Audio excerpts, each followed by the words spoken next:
আপা, ভাইজানের ভাত বাড়ছে। আমাকে বলছো কেন? যারটা তাকে বলো, যাও। তুষির চেহারা দেখে আসমা একটু মুইয়ে গেল। আয় হায়, এত হাসি খুশি মানুষটা চইটা কেন উঠল? তুষি ফের নিচে যখন এলো তখন নারী পক্ষ টেবিলে বসেছে, কারণ এতক্ষণে কল ধরেছে অয়ন, জানিয়েছে কাছাকাছি আছে, আসছে প্রায়। জয়নবকে ওষুধ খাওয়াতে হবে বলে রাতের খাবার তাড়াতাড়ি খান, এতক্ষণে ঘুমের পথে পাড়ি দিয়েছেন তিনি। তুষি সোফায় বসলো বোম হয়ে। রেহনুমা বললেন, কিরে, ওখানে বসলি কেন? খেতে আয়। খাবো না। আবার কি হলো? এই তো বিকেলে কত আদর টাদর করলাম। আমি তোমার উপর রেগে নেই। তাহলে? তুষি জবাব দিল না, ঠোঁট গোজ হয়ে রইল। স্বার্থ হাজির হলো সে সময়। চেয়ারে টান দিতেই তনিমা বললেন, তুষি, কি হয়েছে? কিছু বলিসিস তুই? ও পাল্টা প্রশ্ন করলো। আমি সারাদিন বাসায় ছিলাম। তুষির ব্রহ্মতালু পুড়ে ছাই হয়ে গেল। কি নাটক রে! নিজে আগুন জ্বালিয়ে দিয়ে ঢং করছে। তখনই খোলা দ্বার দিয়ে ঘরে ঢুকলো অয়ন।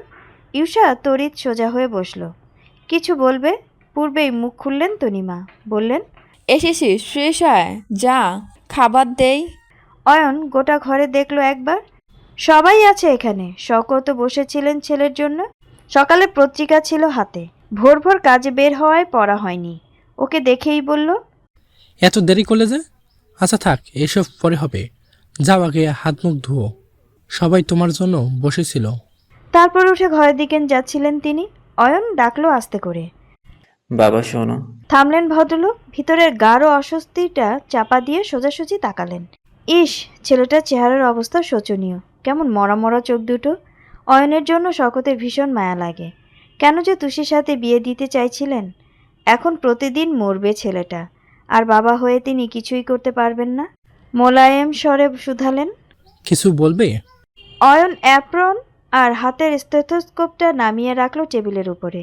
আরেকবার সবাইকে দেখে বলল, কথাটা বাড়ির সবার উদ্দেশ্যে বলবো, একটু মনোযোগ দিয়ে শুনলে ভালো হয়। স্বার্থবাদে তৎপর হয়ে চেয়ে রইল সকলে। তুষি শুধু মেঝের দিকে তাকিয়ে কচলে গেল আঙ্গুল। তনিমা এগিয়ে এলেন। সাইফুলও এসে দাঁড়ালেন কাছে। কি হয়েছে রে? অয়ন জিভে ঠোঁট ভেজালো, বলল, লাস্ট মান্থ আমি একটা ফলোশিপের চান্স পেয়েছিলাম না ইউকেতে। হ্যাঁ, বলছি আমাকে বাড়ি ছেড়ে যাবে না বলে হলট করেছিলে। আমি ওখানে আবার মেল করেছিলাম। আজকে সন্ধ্যা নাগাদ ওদের রিপ্লাই এসেছে। সিট খালি থাকায় ওরা আমাকে অ্যাকসেপ্ট করেছে। শওকতের ভ্রু কুঁচকে এলো। অয়ন শ্বাস নেয়। একবার 1 সেকেন্ডের জন্য চোখ মেলে তুষির নতজানু মুখটায়। ঘোষণা দেয় বিষণ্ণ সুরে, কাল আমার ফ্লাইট। আমি বরাবরের মতো দেশ ছেড়ে যাওয়ার সিদ্ধান্ত নিয়েছি। বসার ঘরে বিস্ফোরণ হলো। চমকে উঠল সকলে। খাওয়া ছেড়ে তড়াক করে দাঁড়িয়ে গেল স্বার্থ আর ইউষা। এই এক কথায় পৃথিবীটা কেঁপে উঠল ওর। চোখে ঝাপসা দেখল সব কিছু। সৈয়দ নিবাসের সুখ শান্তিতে কেউ কালো জাদুর মন্ত্র পড়েছে বোধহয়। না হলে এত দুঃখ কেন সবার? নিশ্চিন্ত মন নিয়ে একটা দিনও কেউ কেন ঘুমাতে পারে না? কেন একের পর এক অশান্তি লেগেই থাকে এখানে? উত্তর আসলে নেই কারো কাছে। মানুষের জীবনটাই তো এইরকম। সুখের চেয়েও দুঃখের সফর লম্বা এথায়। তনিমা বুঝতে পারলেন না তার কপালের দুর্ভোগ আদৌ কোনোদিন কাটবে কিনা।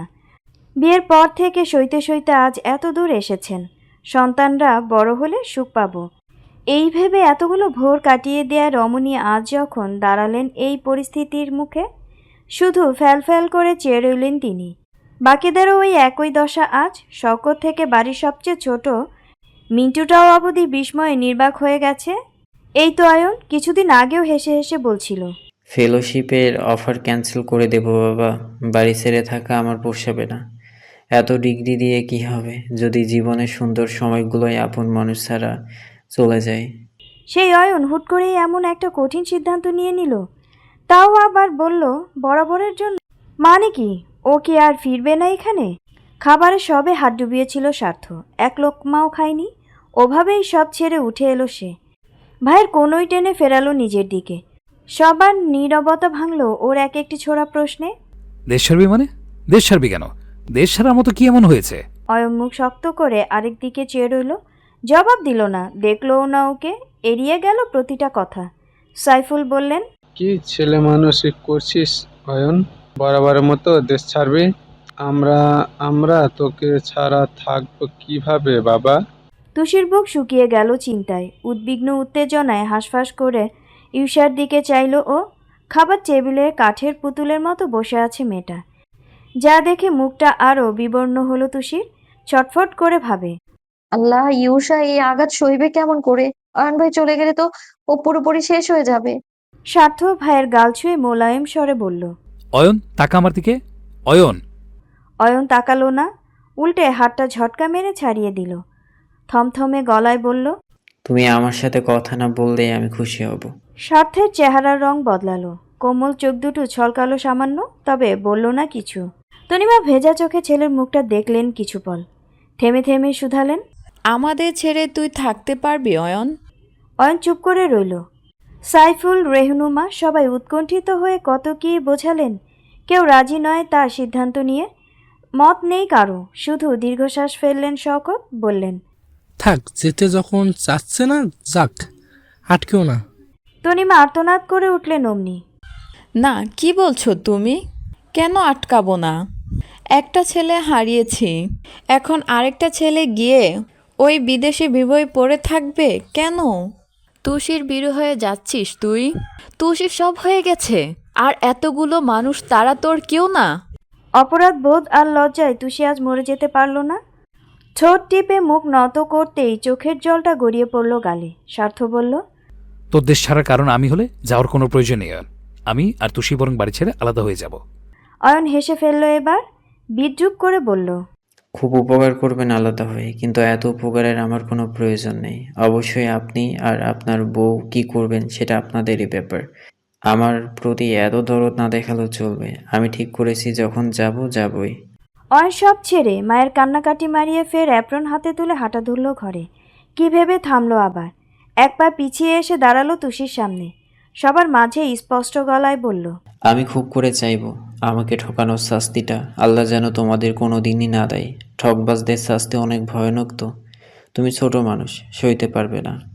তুষি চিবুক যেন বুকে ঠেকে গেল, মাথা তুলে তাকাতে পারল না। এক চোখের পানি গাল বেয়ে গলায় নেমে এলো আস্তে। অয়ন চলে যায় শব্দ করে, ফেরে না কারো দিকে। তনিমা দুপা পেছনে ছুটলেন, ডাকলেন অস্থির হয়ে, আয়ন বাবা, শোন বাবা, শোন বাবা, শোন আমার কথা। অয়ন থামে না। দুদিনেই ছেলেটা কেমন নিষ্ঠুর হয়ে গেল। শওকত আগলে ধরলেন স্ত্রীকে, বুঝিয়ে সুজিয়ে ঘরে নিয়ে চললেন। মিন্টু ছলছল চোখে বাবার কোমর পেঁচিয়ে বলল, অয়ন ভাই চলে যাবে আব্বু, সত্যি চলে যাবে। সাইফুল জবাব দিতে পারলেন না, তবে রেহনুমা ফুঁসে উঠলেন তুষির উপর। গিয়েই নিস্তব্ধ মেয়েটার এক হাত টান মেরে বললেন, এবার মন ভার হলো ভরলো মা? এবার শান্তি পেলি? সাইফুল বললেন, আবার ওকে কেন? বলতে দাও আমাকে। হ্যাঁ রে তুষি, যার সংসার আগে থেকেই টলছিল দুলছিল, তার সংসারটা এবার ডুবিয়ে ছাড়লি তুই? মজা পেলি তো? তুষি মাথা নুইয়ে ফুপিয়ে উঠল। স্বার্থ জবাব দিতে চাইল, থামল ইউষার কথা শুনে। পেছন থেকে ধীরজ পায়ে হেঁটে এসে দাঁড়ালো মেয়েটা, স্বীকার করলো শান্ত গলায়, তুষি কিছু করেনি মা, তোমার যা বলতে হলে আমাকে বলো। রেহনুমা অবাক হয়ে ফিরলেন, চোখে মুখে প্রশ্ন নিয়ে বললেন, তুই কি করেছিস? ইউষা টলমল নয়ন তুলে তুষির দিকে চাইল। অমনি উদ্গ্রীব হয়ে দুপাশে মাথা নেড়ে মানা করলো মেয়েটা। বোঝালো না বলতে, ইউষা শুনল না, চোখের পানি মুছে বলল, তুষি বিয়ে করতে চাইনি। আমি তো আগে থেকেই জানতাম অয়ন ভাই ওকে পছন্দ করে, আবার মেজো ভাইয়াও ওকে স্ত্রীর স্বীকৃতি দিতে চাইছিল না। তাই সব মিলিয়ে আমি ওকে কসম দিয়েছিলাম, বলেছিলাম অয়ন ভাইকে বিয়ে না করলে আমি সুসাইড করব। ইউষার কথা শেষ হলো, সঙ্গে সঙ্গে গাল কাঁপিয়ে একটা চড় মারলেন রেহনুমা। ঝরঝর করে কেঁদে ফেললেন মেয়েটা। ভদ্রমহিলা চিৎকার করে বললেন, মরে যা, তোর দুই বোন এসব কাহিনী না করে একেবারে মরে যা, আর শান্তি দে আমাকে। আমি এখন আপার সাথে চোখ মেলাবো কিভাবে? কিভাবে তাকাবো আপার দিকে? আল্লাহ, তুমি আমাকে এমন সন্তান কেন দিলে যেন আরেকজনের সংসার ভাঙার কারণ হয়? স্বার্থ চোখ বুজে চসূচক শব্দ করলো। একবার তাকাতেই চোখাচোখি হলো তুষির সঙ্গে। নিশ্চুপ তর্কে না জড়ানো মেয়েটা কিছু বলেনি, শোনায়নি, শুধু অধৈর্যরা কাতর চোখটা এমনভাবে ফেললো তাতেই বুক মুচড়ে উঠল স্বার্থর। কাঁটার মতো খোঁচা লাগলো গায়ে, যেন মনে হলো তুষি এই কাতর দৃষ্টি বলে দিচ্ছে সব কিছুর মূলে আপনি। স্বার্থ আর স্থির থাকতে পারল না, পারল না দাঁড়াতে। টালমাটাল লম্বা পা টেনে টুনে ঘরে রওনা করলো। সাইফুল পরিস্থিতি থামাতে স্ত্রীকে টেনে নিয়ে গেল। মিশুও রইল না। হাসনা, তুষি আর ইউসা বাদে বসার ঘর শূন্য এখন। আনত ইউসার মুখ মূর্তি বনে গেল, যার বলার মতো কথা নেই, করার নেই কিছু। হঠাৎ টের পেল কাঁধের উপর নরম হাতের স্পর্শ। বিষণ্ণ মুখটা তুলে চাইল ও। তুষি বলল, কেন বলতে গেলে? মানা করেছিলাম তো, আমাকে বলতো যা বলার। আমার আরো আগে বলা উচিত ছিল, তাহলে তোমাকে এত কথা শুনতে হতো না। আমার কথা শোনার অভ্যেস আছে ইউসা, তোমার তো নেই। ইউসা ফুপিয়ে উঠল, যেন বাঁধ ভেঙে কোনো নদীর চর ভেঙে পড়ল পানিতে। তুষি বুঝল এই কান্না কিসের, অয়নের বিরহে, তার চলে যাওয়ার শোকে। ও দুবাহু ধরে বলল, কেঁদো না ইউসা, এটা কান্নার সময় নয়। অয়ন ভাইকে আটকাও, যাও। ইউসা তুচ্ছ হাসল। আমি আটকাবো? পরপরই কান্নায় হুহু করে উঠল সে। আমার কপালটা দেখলে তুষি, কিছু পাওয়ার আগেই কেমন তছনছ হয়ে যায়। এতদিন তাও একটু চোখের সামনে দেখতাম, নিঃশ্বাস শুনতে পেতাম, কথা বলতে পারতাম। এখন নাকি তাও হবে না। অয়ন ভাই চলে যাবেন তুষি, আমি ওনাকে না দেখে বাঁচতে পারবো বলো তো? ইউসা, ভেঙে পড়ো না, তোমার অয়ন ভাইকে আটকাতে হবে। ওই ক্ষমতা আমার নেই। আছে, ভালোবাসো না ওনাকে, সেই ভালোবাসার জোর দিয়ে আটকাতে হবে, নইলে বুঝবে তোমার ভালোবাসায় কোনো দমই নেই। যাও, চোখের জল না ফেলে গিয়ে বোঝাও ওনাকে। ইউসার মৃত বুক আশায় ভরল একটু। ফিরল আলোর নয়নে। কান্না থামিয়ে চেয়ে রইল সে। তুষি চোখ দিয়ে আশ্বাস দেয়, যেতে বলে। তুরন্ত ভেজা গাল মুছে দুরন্ত পাখির ন্যায় সিঁড়িতে উঠে ছুটল মেয়েটা। হাসনা খুব অবাক হয়ে বললেন, অয়ন বাইরে পছন্দ করে। অয়ন বাই জানে কদাটা। তুষি দীর্ঘশ্বাস ফেলে জানালো, না। হাসনা কাঁধে হাত রাখলেন। মায়ের কথায় মন খারাপ করছস বু? না দাদি। কবু? আমি আজ তোমার সাথে ঘুমাই। হাসনা মানা করতে চাইছিলেন, নতুন বিয়ে হয়েছে, আলাদা থাকবে কেন, কিন্তু তুষির চোখ ছাপিয়ে ভেসে উঠল। অনুনয় নাকচ করতে পারলেন না। মাথায় হাত বুলিয়ে বললেন, আইসা, তই নাচ জামাই রাগ হইব না। তুষি অন্যমনস্ক হইয়া বলল, হবে না, আজ বোধ হয় ওনাকে আমার একা ছাড়া উচিত। অয়নের ঘরের দরজা বন্ধ। ঈশা আগ্রহী হয়ে ধাক্কা দিয়ে ডাকলো, অয়ন ভাই, অয়ন ভাই। ওপাশ থেকে উত্তর এলো না। দরজার কপাট ঠেলে হু হু করে কেঁদে উঠল মেয়েটা। করুণ সুরে বলল, অয়ন ভাই, সাড়া দাও না, খোলো না দরজাটা। অয়ন এলো কি? না হলে ঈশার বুকের গতিটা এমন বাড়ল কেন হঠাৎ? মনে হলো এক অদ্ভুত ছন্দে ও অয়নের অনুভব করতে পারছে, যেন দরজার ঠিক ওপাশেই দাঁড়িয়ে আছে মানুষটা। ঈশার ব্যাকুল চিত্ত আরো আনচান করে উঠল। হড়বড়িয়ে বলল, অয়ন ভাই, অয়ন ভাই, শুনছো? ও অয়ন ভাই। এক সেকেন্ড পার হয়, ঠান্ডা হাওয়ায় ছুঁয়ে আসে জবাবটা। কি বলবি ইউসা? ওই নিষ্প্রভ স্বরে ঈশার গায়ে কাটা দিল। বুকের ছটফটানো বাড়ল, সেই সাথে মুখটা ঝলকালো একটু। অয়ন ভাই সাড়া দিচ্ছে। শস্যব্যস্ত বলল, কেন যাবে আমাদের ছেড়ে? হৃদয়ের কোণ বা গলার স্বরে বেজে পড়ল একটা কথা, আমাদের ছেড়ে। এইটুকুই বলতে পারল না বেচারি। অয়ন উত্তর দেয়, এ ব্যাপারে আমি কোনো কথা বলতে চাই না। অয়ন ভাই, এমন করো না, যেও না প্লিজ। বাচ্চামো না করে ঘরে যাই ইউসা। বড় মার কথাটা অন্তত ভাবো। যেও না অয়ন ভাই, আমি তোমার পায়ে পড়ি। ঘরে যেতে বলেছি ইউসা, ডোন্ট ডিস্টার্ব মি।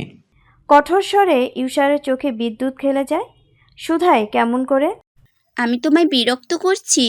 মুখের উপর জবাব দিল অয়ন, হ্যাঁ। তুমি তো এমন পাথর ছিলে না অয়ন ভাই। তুই যা এখান থেকে। একবার দরজাটা খোলো না। ধমকে উঠল অয়ন।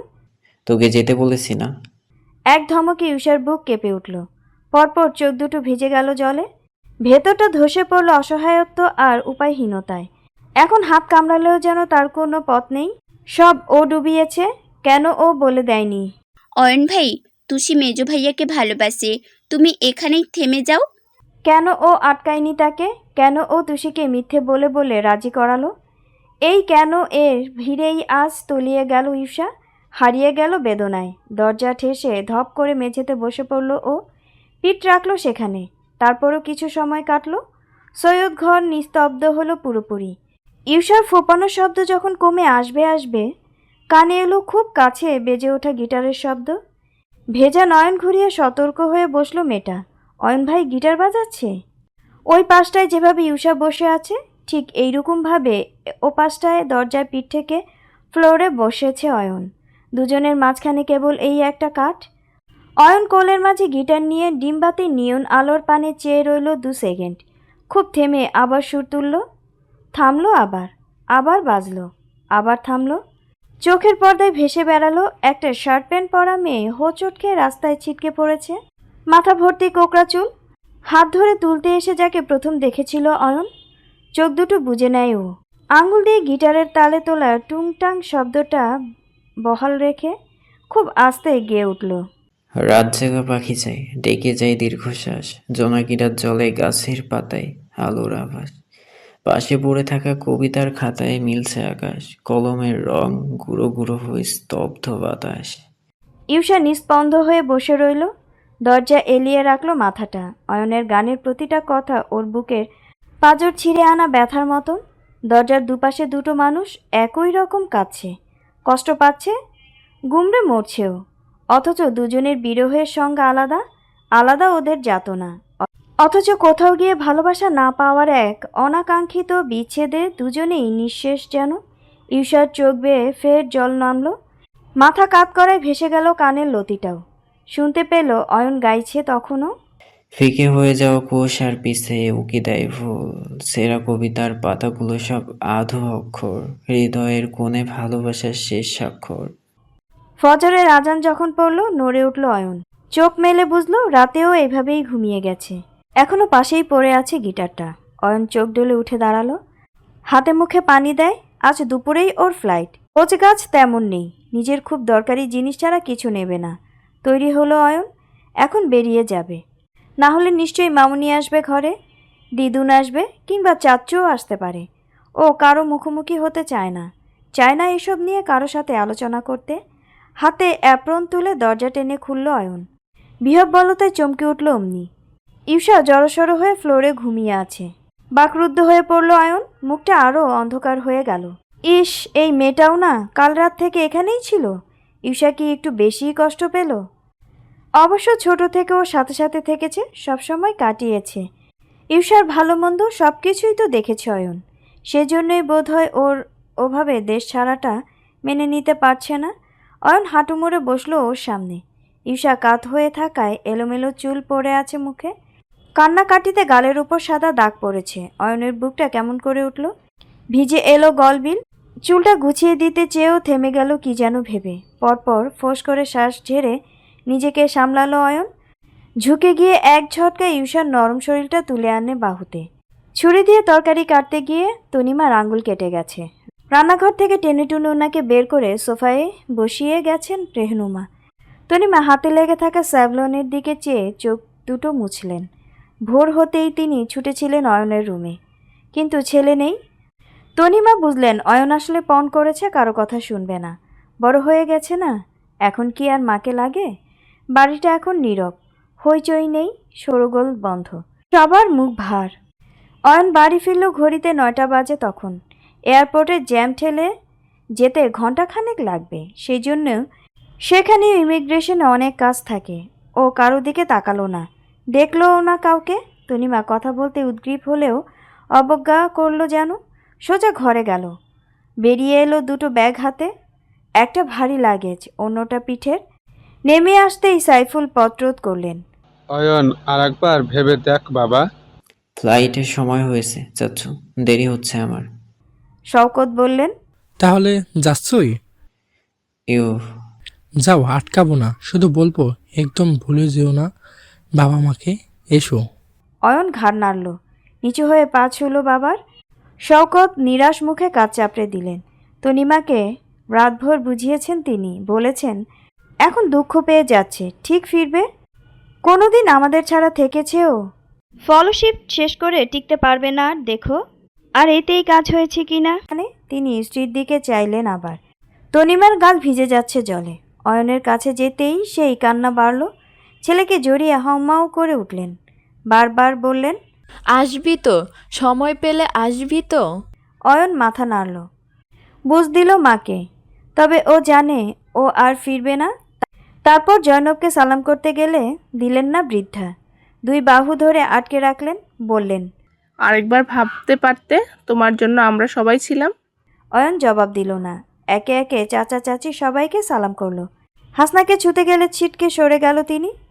বিব্রত হয়ে বললেন, আমারে কেন করতাছো ভাই?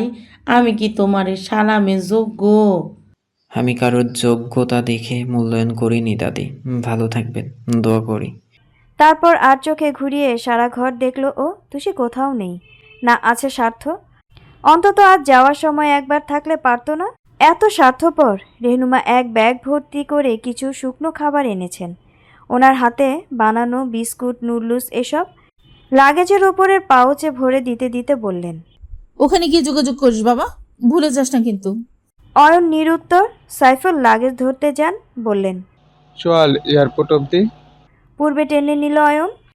না চাচ্ছু, আমি একা যাব। এই সফর আমার একার। অয়ন, প্লিজ চাচ্ছু। সাইফুল দীর্ঘশ্বাস ফেললেন। অয়ন সদর দৌড় অবধি হেঁটে গেল। কি ভেবে থামল হঠাৎ। ঝট করে ঘুরে চাইল পেছনে। গেস্ট রুমের দরজা আগলে দাঁড়িয়েছিল তুষি। ও তাকাতেই একটু গুটিয়ে নিয়ে চটপট চিবুক নামিয়ে ফেলল। মেয়েটার চোখে মুখে গাঢ় অস্বস্তি। এখানে দাঁড়িয়েই যেন পড়ে ফেলল অয়ন। নিষ্প্রাণ চোখে নীরস হেসে ভাবল, সুখী হও তুষি, স্বামী সন্তান নিয়ে তোমার সংসার ভরে উঠুক। আমার ভালোবাসা আমি চিরতরে আমার হৃদয়ে দাফন করে দিলাম। অয়ন পা বাড়ালো, এগিয়ে যায়। ঢোক গিলতে গিলতে ভাবে, এই জন্মে তো আমার হলে না, অন্তত পরের জন্মে আমার হয়ে এসো। সহসা এই কথাটার বিরোধিতা এলো। ভেতরে অদৃশ্য সত্তাটা হতাশ সুরে বলল, পরজন্ম বলতে কিছু হয় না রে পাগল। অয়নের বুকে কামড় পড়ল। প্রহার ঠেকাতে আর দাঁড়ালো না। তরবরিয়ে পায়ের গতি বাড়িয়ে বেরিয়ে গেল বাইরে। তুষি হঠাৎ খেয়াল পড়ল ইউষা কোথাও নেই। সে কি? অমনি বিদ্যুতের মতো গতিতে দোতলায় ছুটল মেয়েটা। ইউষা কেন যেন আজ ঘুম জেঁকে বসেছে। মরার মতো বিছানায় শুয়ে আছে মেয়েটা। তুষি হন্তদন্ত পায়ে দৌড়ে গিয়ে গা ঝাঁকিয়ে বলল, ইউষা, ইউষা, অয়ন ভাই চলে যাচ্ছে। ইউষা, তাড়াতাড়ি যাও। ইউষা, চলে যাচ্ছেন উনি। তড়াক করে চোখ মেলল মেয়েটা। থমকে চেয়ে রইল দুপল। তুষি তাগিদ দিল ব্যস্ত হয়ে। ইউষা। কথাটা মাথায় ঢুকতেই ধরফরিয়ে উঠে বসল মেয়েটা। পরপরই জোরে হাওয়ার মতো ছুটল সেই পথে। গাড়ি লনে ছিল। দরজা খুলে উঠতে গিয়েও থামল অয়ন। এক পল চাইল বাড়ির দিকে। ভ্রু কুচকে ভাবল, ইউষা কোথায়? ওকে তো দেখলাম না, ঘুমাচ্ছে এখনো। ড্রাইভার বললেন। ফোঁস করে শ্বাস ফেলে উঠে বসল অয়ন। দরজা আটকে দিতেই ইঞ্জিন চালু হলো গাড়ির। তীব্র বেগ নিয়ে গাড়ি বিশাল গেট পেরিয়ে যখনই ওটা বাইরে চলে গেল, বাড়ির ভেতর থেকে পাগলের মতো ছুটতে ছুটতে বেরিয়ে এলো ঈশা। বিভ্রান্তের ন্যায় হাত বাড়িয়ে ডাকল, অয়ন ভাই, অয়ন ভাই। অয়ন ওই ডাক শুনেনি। গাড়ির চাকা সমেত ধুলো উড়িয়ে মুহূর্তেই হাওয়া হলো সে। ঈশা গেট অবধি ছুটে যায়। পায়ের জুতো নেই। তাও কুলোতে পারল না। থেমে গেল ক্লান্ত দেহ। সাথে ঝলমল করে ভেঙে পড়ল হৃদয়টা। অবসান্ন চোখ দুটো নিথর হয়ে ভাবল, নিজের দুঃখ ভুলতে আমাকে দুঃখের সাগরে ভাসিয়ে দিয়ে গেলে অয়ন ভাই। এত কাঁদবো বলেই কি তোমাকে ভালোবেসেছিলাম? ধুলোমাখা রাস্তা পেরিয়ে এয়ারপোর্টের চকচকে সিমেন্টে বাঁধানো প্রাঙ্গণে থামল গাড়িটা। ড্রাইভার অস্ত পায়ে নেমে গিয়ে পেছনের ডিকি টেনে খুললেন। অয়নের বড়সড় লাগেজটা টেনে দাঁড় করালেন মাটিতে। গাড়ির দরজা খুলতে হাত বাড়িয়েও থামল অয়ন। বুকে ব্যথা উঠল। কিরমির করলো কোনো কিছুর টানে। মায়ের ছলছলে চোখ দুটো সেই পীড়া বাড়ালো কয়েক গুণ। মনে পড়ল ছোট মা, চাচ্চু, মিন্তু, দিদুন, ইউষা, প্রত্যেকের কথা। ইউষার সাথে তো দেখাও হলো না। অয়ন সিটের সাথে দুদণ্ড ঘাড় এলিয়ে রাখল। সময় সময় শক্ত করলো নিজেকে। এই মুহূর্তের জন্য বাড়ি ছাড়াটা ওর জন্য সব থেকে জরুরি। না হয় আবার হয়তো মনের টান তুষিকে বিরক্ত করে ফেলবে, না হয় আবারও অশান্তির নেশায় ধরবে ওকে। আচ্ছা, এরপর অয়ন পারবে তুষিকে ভুলতে? কোনটা ভুলবে আসলে? তুষিকে সেই প্রথম দেখাটা, বউ সাজে তুষি যখন ওর সামনে একাই গাড়িতে বক বক করতে করতে আসছিল সেই কথাগুলো, না যখন ওর রুমে উকি দিতে গিয়ে ধরা পড়ে কাচুমাচু মুখ বানালো সেটা, আর সেই লাল জর্জেটে শাড়ি পরা খোলা চুলে মেয়েটা? তাকে ভুলতে পারবে অয়ন? এত এত প্রশ্ন, অথচ উত্তরের তাগিদে একই রকম শূন্যে ভেসে গেল অয়ন। ভুলতে ওকে হবেই। বাড়ি ছাড়ার জায়গায় দেশ ছাড়ছে ও, স্বজন ছাড়ছে, বাবা মা ছাড়ছে। এত ত্যাগের বিনিময়ে ওকে একটু সাহায্য বিধাতা করবেন না? ফোঁস করে শ্বাস ফেলে এক ঝটকায় দৌড় ঠেলে নেমে এলো অয়ন। অনক হয়েছে ছোট হওয়া, সম্মান খোয়ানো, আর কত। যাকে নিয়ে লড়বে, যুদ্ধে নামবে, ভাইয়ের প্রতিরক্ষা হবে। দিন শেষে সেই তো মুখ ফিরিয়ে নিল। তুষির ওই দিনের কথাগুলো বুঝিয়ে দিল। অয়ন এত চেষ্টা করেও মেয়েটার হৃদয়ের এক টুকরো কোনাও ছুঁতে পারেনি। বেখেয়ালি অন্যমনস্ক ছেলেটা গাড়ির দরজা আটকে পিছু ফিরল। উদাস চোখ জোড়া চমকে উঠল অমনি। ভীষণ বিস্ময়ে ভরকে গেল অয়ন। মাথায় পিক ক্যাপ আর পরনে ইউনিফর্ম পরা স্বার্থ এগিয়ে এলো পা চালিয়ে। মুখোমুখি দাঁড়াতেই অপ্রস্তুত হয়ে পড়ল অয়ন। স্বার্থ এখানে আসবে ও আশা করেনি, এজন্যই তখন বাড়িতে ছিল না।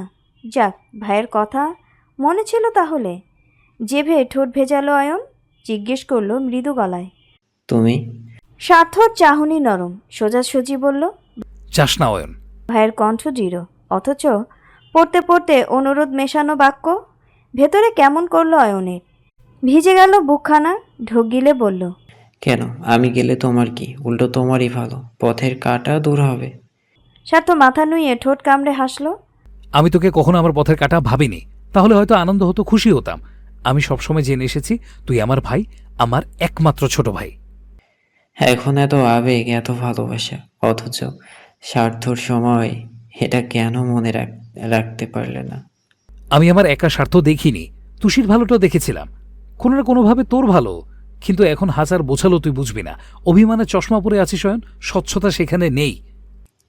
থাকার দরকারই বাকি, যা ঘটেছে চোখের সামনেই দেখেছি। আমি নার্সারির বাচ্চা নই ভাইয়া। আমি এখানে কথার যুদ্ধ করতে আসিনি, এসেছি তোকে বোঝাতে, তোকে আটকাতে। যাস না অয়ন, আমার জন্য আমার উপরে রাগ করে নিজের মা বাবাকে ছেড়ে যাস না। আমি তো সৈয়দ সৈকত আলীর সঙ্গে কথা বলি না, ওনার সাথে আগে থেকে আমার যোজন যোজন দূরত্ব, তাই চাই না এখন তার অন্য ছেলেও দূরত্ব বাড়িয়ে দিক। অয়ন দুভ্রু উঁচিয়ে বলল, ও আচ্ছা, তাহলে এই জন্য এসেছ। ভালো ভালো, কিন্তু তোমার চাওয়া না চাওয়া দিয়ে আমার আর জীবনে এগোবে না। আমি এখন আমার মতো চলবো, আমার ইচ্ছা মতো। অয়ন পাশ কাটতে গেলে বাহু টেনে ধরল স্বার্থ। অয়ন, যাস না ভাই। অনুরোধ করলো মোলায়েম কণ্ঠে। অয়ন ফিরল না, সামনে চেয়েই শক্ত গলায় বলল, যাতে এক বাড়ি থেকে তোমার আর তুষির সংসার দেখতে পারি, তোমাদের প্রেম দেখতে পারি, তোমাদের বাচ্চা কাচ্চার মামা ডাক শুনতে পারি, সেই খুশিতে। স্বার্থ মুখটা মলিন হয়, রং হারায় তীক্ষ্ণ চোখ। অয়ন হাতটা ছাড়িয়ে নিল, বিড়বিড় করে বলল, ব্লডি সেলফিশ। সেলফিশ? তোর কথা শুনে মনে হচ্ছে সব অন্যায় আমার একার। নয়।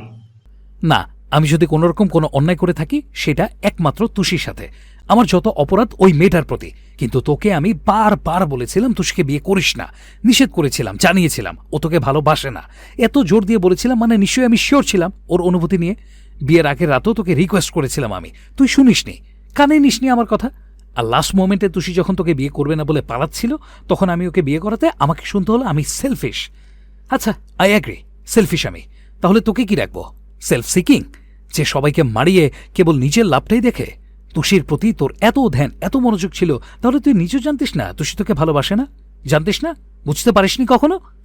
অয়ন জিভে ঠোঁট চিবিয়ে মুখ ফিরিয়ে বলল। দৃষ্টি অস্থির, উত্তর দিল না। স্বার্থ নিজেই বলল, আজকে আর তোর ঠিক ভুল বিচার করে দেব না, সেজন্য আসিওনি, এসেছি তোকে ফেরাতে। আমার জন্য না হোক, অন্তত মায়ের জন্য। কথা কেড়ে নিল অয়ন। তোমার এত মহান সাজার দরকার নেই, এত ভালো ভাই সাজার দরকার নেই। তুমি তুষির ভালো স্বামী হতে চাইছো, তাই হয়ে থাকো। কাল যা বললাম আজও তাই বলবো। আমার উপর এত দরদ দেখিও না। I am getting late, so good bye. Ayan হনহন করে সিকিউরিটি গেটের ভেতরে ঢুকে গেল। ভেবেছিল স্বার্থ বাইরেই থেমে যাবে, কিন্তু হয়নি। পুলিশ ডিউটি কার্ডটা শো করতেই অনায়াসে গেটে পেরিয়ে ভেতরে এলো সে। পেছনে পায়ের শব্দে ফিরল অয়ন, তাজ্জব হয়ে বলল, তুমি যাওনি? স্বার্থের কথায় অদম্য জেদ। তোকে না নিয়ে ফিরবো না বলেছি। আচ্ছা, এখন কি টানা হেঁচড়া করবে? প্রয়োজন পড়লে তাই করব। ভালোই ভালোই চল, না হয় ঘাড়ে উঠিয়ে নিয়ে যাব। তোকে ক্যারি করার মতো শক্তি আমার আছে।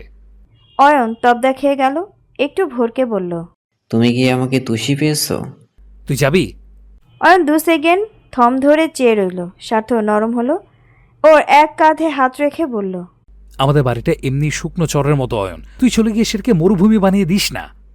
অয়ন উদাস ঠোঁটে হাসলো, ভাইয়ের হাতটায় হাত রেখে বলল, তুমি কি চাও না আমি ভালো থাকি? চাই, কেন চাইবো না? Then leave me alone. সাথে কাঁধ থেকে হাতটা ঝটকা মেরে নামিয়ে দিল ও। স্বার্থের মুখটা অন্ধকার হলো, জিজ্ঞেস করলো আধভেজা স্বরে, সত্যি চলে যাবি? সবাইকে ছেড়ে গিয়ে পারবি ভালো থাকতে? না পারার কি আছে, আর আমি জানি তুমিও ভালো থাকবে, তাই বলছি এই মিথ্যে মিথ্যে নাটকগুলো করো না। আমি তোকে আমার দিকটা বোঝাতে চাই না। মা, ছোট মা, দিদুন, ইউষা, ওদের দিকটা ভাব একবার। ওদের নিয়ে ভাবার জন্য তুমি আছো না? দ্য গ্রেট স্বার্থ আবরার, ন্যায়ের সৈনিক, দুরন্ততার প্রতীক। তুমি ভাবো আমাকে রেহাই দাও। আমি আমার নিজের পথ বেছে নিয়েছি। আসি।